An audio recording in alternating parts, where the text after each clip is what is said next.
what is the most, not the, what is the most frequent question, I might say, that, or the challenges the leaders face in your trainings or your coaching sessions? Yeah, thank you.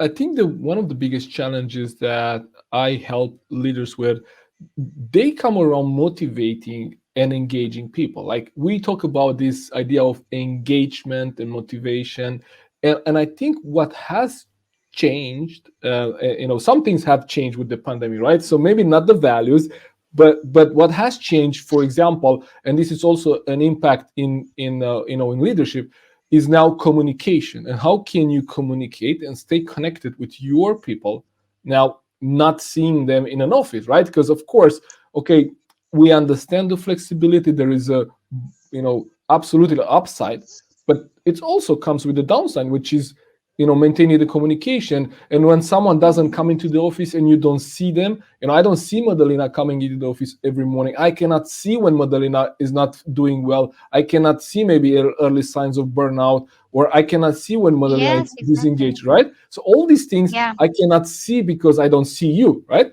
So this is one of the biggest challenges that leaders face today, is how can I keep the communication and the engagement that I have with my team in a remote setup right now?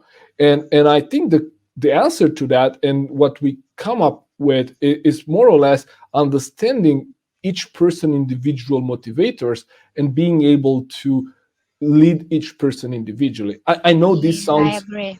Yeah. I know this sounds, difficult, and it might take a lot of time. And I think that's why you're a leader. That's why you're paid to be a leader, right? Because otherwise, when things are going, smoothly and there is no problem at all, then you don't need a leader for that, right? We say that managers can manage systems and keep them running, but it takes a leader to implement change, right? So today, because of the shift in the way we work and the future of work, as a leader, it's even more responsibility on me to be able to connect with each of my team members individually and make sure that I understand their communication styles, understand what motivates them, and I understand how do I do how do we do as a leader? How am I Mm-hmm. perceived as a leader by my team?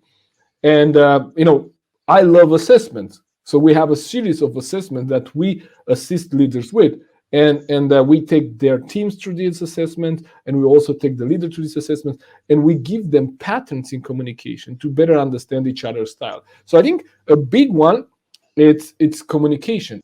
A second one, I think it's more towards being able to delegate and empower your team. So this comes, I think, the company you just mentioned Wow. earlier, the company you mentioned earlier, they might have had a trust issue there, right? So if you as an employer, you're not, I'm not uh, saying that.